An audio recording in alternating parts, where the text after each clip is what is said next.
What's up, YouTube? It's your host, Damian, and I'm back with another podcast episode, man. Breaking news. I guess you could say it's breaking news. I don't really think it's really breaking news.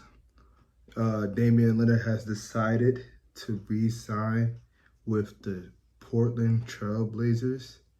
That was pretty interesting, man. In 2023, the GM, him and the GM fell off on not so-called good terms because Damian Lillard wanted to go to a place. He wanted to leave the Blazers, wanted to go to a place where he was wanted. He really wanted Miami Heat, and the GM didn't want to send him there. They couldn't get it done, so they sent him to Milwaukee Bucks for 2 years. And he recently, if you guys know, if you guys watch the podcast, you guys know, Damian Lillard this playoffs tore his Achilles with the Bucks, and they decided to waive him just so they could sign Miles Turner, which was a kind of a backdoor type of thing. Like, he felt backdoored. So Damian Lillard was an unrestricted free agent this offseason, and he finally made the decision to sign back with the Portland Trailblazers. I guess him and the GM made amends with each other, and he signed a 3-year deal worth $42 million. And I'm kind of shocked. Actually, I'm not kind of. I definitely am shocked, because why would you go back at, like, you're 35 years old, you signed a 3-year deal, you're already missing 1 year off the Achilles because Achilles you're off for the whole season, and you're going to a team that's not in contention. You want to go back. I see you want to go back home with your family because your family still lives there in Portland and all that. But 3 years is kind of crazy. You're basically playing there until you retire. What else? You had the opportunity to sign to contenders for the mid-level I believe it's extension. I thought Boston Celtics was in mind for him. I really thought Boston Celtics, Miami Heat, Golden State could have been an option, but I don't really. That was like the low. Like, out of the 3 teams, I thought it could have been Boston, Miami, and then Golden State. But yeah, man, he signed back to Portland. It's kind of crazy because Portland they were building a young core, man. They have Scoot Henderson, which I feel like he's been on and off with them. Scoot Henderson, Shaedon Sharpe, who I'm really high on. I wish the Pistons would have drafted him back in their draft over Ivy, but we're not gonna go there today. They got Denny Avdija, Rob Williams, right? Robert Williams. Tanioni Camara, he's a good defender. And they recently just bought out DeAndre Ayton because they just drafted a real good big man this year. I can't pronounce his name. He's a Chinese man. I can't think of his name right now. Yang Hazin. He's a 7'1". They call him a baby joker. We'll see about that. And they got Donovan Clingan. So they were bringing a young core in, and then they decided to re-sign Dame. I feel like year 1 for Dame, yeah, he just wants to recover back in Portland because that's where his family is. I said, okay. So I could have thought, like, maybe they signed him for a year. This is what I'm just thinking now. Maybe they could have signed him for a year, give him all the rehab things, like rehabs and all that. Then he had additions for another team, having different type of workouts. That's what I thought that he should have done if he was going to go back to the Blazers. I didn't think he should have played another game with the Blazers, but yeah, he could have signed a year for the Blazers just straight off recovery purposes. But nah. And then it's crazy because Portland's adding Drew Holiday this year too, with Drew Holiday's big contract. So it's kind of weird. Like, now what are they gonna do with Drew Holiday now? Because first I thought he was gonna stay with them and play. Are they gonna buy out Drew Holiday as well and pay Drew Holiday that big money off the buyout? Like, now I'm confused. And it's crazy because Portland traded for Drew Holiday in 2023 in a Damian Lillard. They traded Damian Lillard for Drew Holiday, Camara, because it was a 3-team trade, so they were trading. They traded for Tony, Camara, and assets. And then Holiday went to Boston for Robert Williams, the third, Malcolm Brogdon. And that Malcolm Brogdon led to Denny Avdija. And now they have Leonard and Drew Holiday. Danny Hadjiva, who they traded Drew Holiday for, like I said, Robert Williams, Kamara, and 2 swaps from Milwaukee in a first-round pick in 2029. So it's kind of crazy how this trade all went down. This is quite a shocker because I didn't think he would sign today, honestly, even though his birthday was yesterday. It was kind of funny on Twitter because, like, the NBA posted a birthday post and it was just the NBA All-Star jersey because Dame's not on the team no more. So it's good that he signed on the day after. The day after his birthday, he got his team, 3 years, $42 million. But they added a no-trade clause, and that's what I'm kind of confused. Like Dame is literally just settling for not winning the ring if he signed with a no-trade clause. Like, I'm confused. Like, why did he want to get traded now that he came back? Like, and he didn't come back to a better team. He came back to still a young team that's still developing. With a good coaching over there with Chauncey Billups. He's a great coach, Chauncey Billups. But it's like, I'm so confused why. Like, why?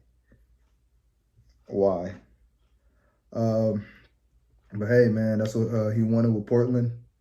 He wanted to be back with Portland, 3 years. He said he wanted to retire there, so I'm guessing after them 3 years is up, he's going to be a retired player. And, yeah, man. Another news in the NBA, Bradley Beal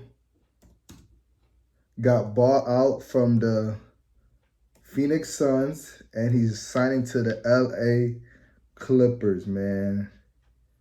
And this is quite interesting.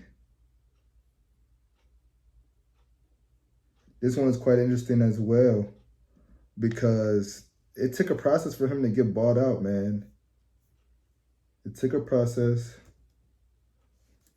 I'm trying to read okay, well, Bradley Beal, he chose to give up $13.9 million in his buyout with the Suns. And I don't know, man. He signed a 2 years, $11 million deal with the Clippers with a player option after the first year. I believe it's after the first year, right? But I guess him and the Suns, it was a hard buyout agreement. They was getting frustrated. Bill wanted this amount, bought out, but he ended up giving up $13.9 million, and he chose the Clippers over teams like the Heat. I thought he could have been an option for sure. He believe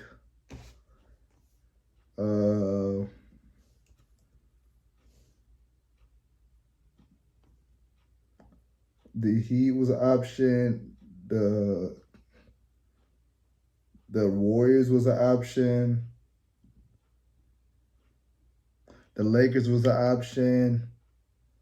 A lot of teams that had options over him. The Bucks had options, but, you know, he decided the Clippers. They said James Harden was the main focus in recruiting him. Just giving him another scoring guard after Norman Powell leaving. They said Bradley Beal is going to be a high pickup. Hopefully Bradley Beal does his thing over there. He didn't fit with the Suns at all. And you see he posted today the deuces, basically saying he was happy he's going from the Suns. Kind of interesting, man, because it's just like, what is he going to do there? I know he's probably going to be starting there. I will hope he's starting there. I will hope. James Harden really wanted him, so I know James Harden's going to look for him a lot. He trusts Ty Lue. I guess he has a relationship with Ty Lue that I don't know what relationship they got because they never coached with each other or something like that. But their starting lineup is pretty nice right now because they just got John Collins, you know, of the Norman Powell trade. So James Harden, Bradley Beal, Kawhi, Josh Collins, and Zubiak. That's a nice five.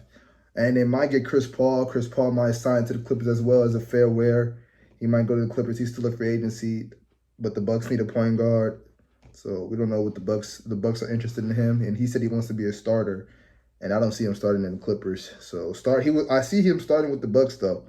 But then again, would he even start with the Bucks? Even though Doc Rivers is probably his guy, his main guy.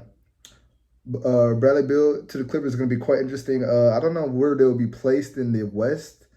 Last year there was a 6th seed or there was a 5th seed last year, right?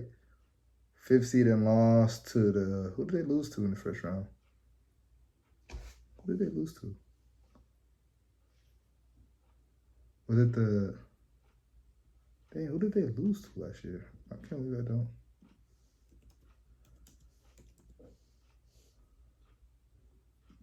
Dang, who did they lose to?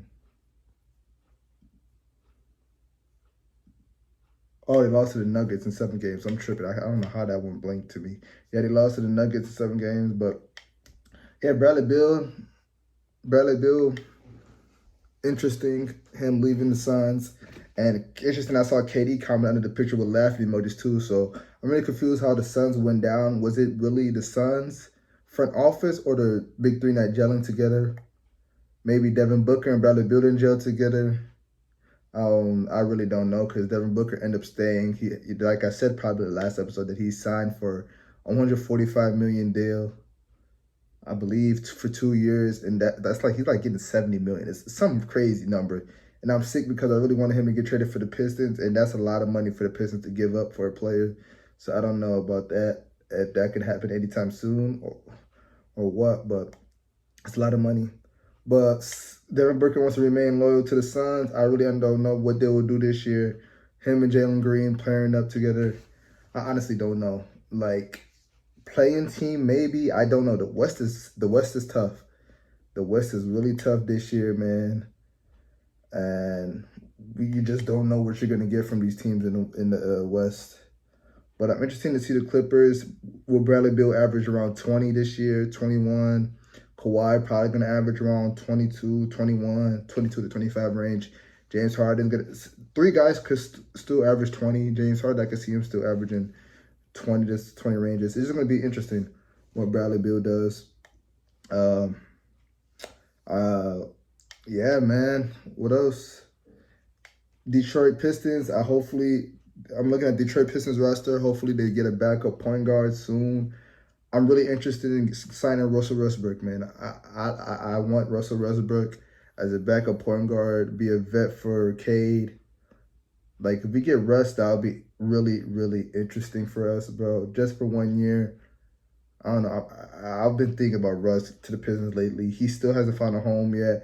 I don't know his options. I know the Kings was high on him at one point, and I could see the reason why. Him and DeMar DeRozan are close. Zach LaVine was a UCLA guy with him. So the Knicks was interesting. And then I seen the Kings was interesting. Then I also seen him with the Knicks. And that would have been, that's a nice deal, nice thing. But yeah, I'm still not hearing a lot for him. So hopefully the Pistons find a way to get him as a backup point guard. I don't know if we talked about LeBron last time. I'm pretty sure LeBron's staying put in LA. They said 4 teams wanted to trade for him. The Warriors, Mavericks, Clippers, and the Cavs.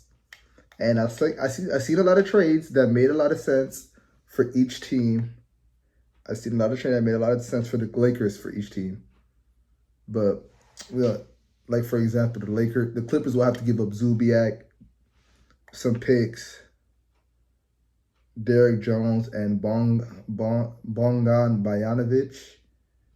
Warriors will have to give up Kuminga, Moody, Trace Jackson Davis. That'll be a lot. The Warriors will have no dip at all. Who else was there? Mavericks will have to give up like Clay, PJ, Dan Gafford. I don't think it's that worth it. Anything like LeBron won't do a buyout, but the buyout will be the best decision for LeBron, just so he can keep the teams attached. Like for like the Cavs will have to give up Garland and Allen. Like, because they're not going to give up Mobley and they're not going to give up Mitchell. Garland and Allen will have to go. So if the Cavs really wanted him, they will probably give him a buyout, Mavs buyout. I don't know if he will go to the Clippers now because they got Bradley Beal. I don't know. Off a buyout. I thought the Heat was interesting. Andrew Wiggins, Terry Rozier. But that wasn't one of the 4 teams that hit him up. But that would have been interesting. Rozier, Hasquez, all that. But I don't see Bron leaving. Hopefully Bron's stays with the Lakers, have his farewell. If he decides to retire this year, I heard a lot of rumors that this might be end. Year 23 for Bron might be end. But why not, bro? Like, LeBron wears number 23. The All-Star Game is in LA this year, hosted by the Clippers. Farewell tour in LA. Year 23, might as well. This is the perfect time for Bron to retire, honestly. Honestly, like, LA. But yeah, man, that's what we can say for them, bro. Warriors, man, my Warriors, they haven't signed anybody yet. Last episode we talked about DeAndre Melton and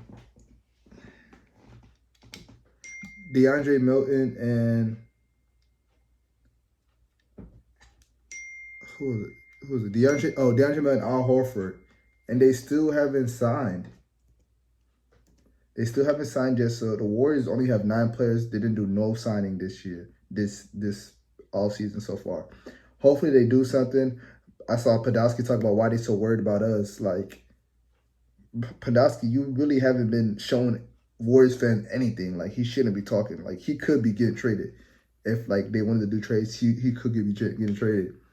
But hopefully they get the Kuminga situation sorted out. The way the Warriors looking, I don't know why they want to trade Kuminga so damn bad. Like, he's probably to be the perfect fit for them. Kerr just got to know how to use him, bro. Kerr got to know how to use him. Hopefully he stays put. I seen like they'll probably give him a restricted deal and trade him in the trade deadline, which I don't want to happen. Honestly, I really don't want that to happen. But if that has to happen, that would suck for real. But hopefully the Warriors sign somebody like at this point, if they sign Milton and Al Horford, even I really don't want Al Horford. I think Al Horford needs to retire. It's like, what's up with the guys not retiring no more? Like, I swear nobody announced that they retired.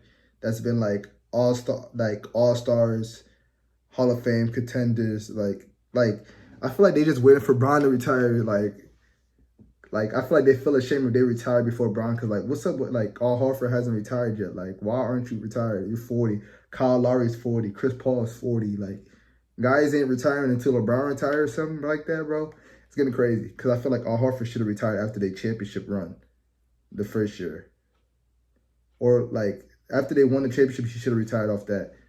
I just don't know what he would do, he would bring to the Warriors. Like, I'm really not excited for that signing, if that signing ever happens. So I'm just waiting for the Warriors to sign somebody. DeAndre Melton, he could come there, but that's not really exciting to me because that's like a re-sign because he was there last year. Al Horford's not exciting to me because I feel like he should retire. They need to sign a couple more. They need to sign a couple of guys. They're the only team that hasn't done anything. And I'm confused with the Boston Celtics. I feel like Boston Celtics don't even got a center right now. And why haven't they found anything? They traded Porzingis, and Al Horford's not coming back. They need to find a center. I couldn't tell you who's their center right now, honestly.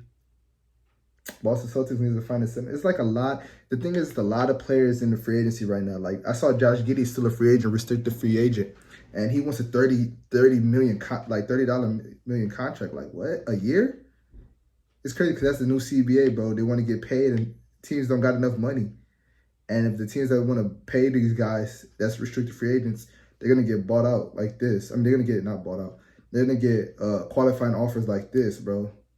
Like, the offers are going to get matched. So, like, that's why I feel like teams aren't swinging for guys like Kuminga and Josh Giddey because they're restricted free agents. So, and like Cameron Thomas, like, he's a restricted free agent right now. There's a lot of guys in the market, bro, that can be picked up right now. It's just the new CBA that CJ McCollum did, bro. Hopefully, the new president, Fran VanVleet, can change something, bro, and do better.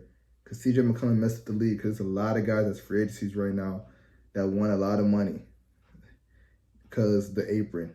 But I don't know, man. That's all I got for NBA today, bro. I feel like I said my piece. But just to do one thing, shout out Chelsea's football team, man. I'm happy that they beat PSG. Finally, PSG has gone down. Last week I was talking about I was going for Chelsea, but I feel like PSG was gonna win that. Cole Palmer stepped up, man. 2 goals, 1 assist. Jose Pedro, the new Brazilian guy. Hopefully Carlo Antonelli. I think he was there at the game. I heard rumors that he was there. Hopefully, Carlo Antonelli looks at that guy and picks him up as probably the striker for or the winger, whatever he plays, striker or winger for the 2026 World Cup team for Brazil. He'll be interesting because he's a new guy. But man, shout out Chelsea. They beat him from start to finish. I feel like Cole Palmer could have had a hat trick. But I was pleased with the tournament. I felt like Chelsea has been playing their best ball of football towards March after they played well towards the end of Premier League. They got them 4th place. That secured them a spot for Champions League. And they played well, won the Conference League. Even though teams talk about that league was weak. But if it's weak, that's why they got to win it. Because if they didn't win it, y'all would say they trash for not winning this weak league. So shout out Chelsea. Had a great season, man. Clinched Champions League for next year. Won Conference League. Won Club World Cup. But it's crazy that they won the Club World Cup, but they're not automatic qualified for it. I feel like the rules next time should change. That winners should automatically qualify for the next one. I know PSG is one of the teams that's qualified because to get qualified, you got to win Champions League, and PSG won Champions League. But I feel like Chelsea has to have a good standing within the next 3 years, I believe. The next 3 years, they got to have a great standing in the Champions League. Can they win a Champions League? Probably. That team was nice. The coach, the team is set. I like this team. Enzo Fernandez, the other midfielder from Colombia or Ecuador. I forgot where he's from. What's his name? Come on, Chelsea. Let's see. Players. Where's his name at? Oh yeah, Mosias Casadillo. I hope I said his name right. I'll be butchering all these names. He's from Ecuador. He's a young guy, 23 years old. Then Pedro Neto, great player. And then they got the winger from Brazil that scored versus them. I forgot what team he played for. Estevio, he's a young winger that's coming in. Liam Demlap, he's another forward coming. Chelsea's going to be a pretty tough team in the Prem next year. Hopefully they win the Prem or give Liverpool, City, Arsenal put a push to it, bro. The Prem's going to be quite interesting next year, man. And I see Liverpool is trying to cook up too. I forgot. And then rest in peace, Diego Jota. I forgot to say it last episode. Condolences to his family. But yeah, Liverpool's going to be quite interesting too, man. I see they got they got 2 guys from Bayern Leverkusen, Risk and Frompange from Leverkusen. And I see they're trying to get what's his name from Newcastle? Isaac they're trying to get what's his name, bro? Yeah, Alexander Isaac from Newcastle. My bad. Yeah, Alexander Isaac from Newcastle. And I don't know about Rodrigo going there. I feel like Rodrigo is probably going to stay put for at least 1 more year at Real. It's just been too much talks. I feel like he's going to stay 1 more year with Real. And if he's going, he'll go, Prem to City, Arsenal, Liverpool. Okay, you can say those 3 teams. I don't know if United has a chance. And then Liverpool also wants Hugo Akiki from Frankfurt. So Liverpool is cooking right now. Liverpool is cooking. They want to go back-to-back in the Prem. So the Prem is going to be quite interesting, man. But like, share, subscribe, turn your post notifications on, and we are signing out.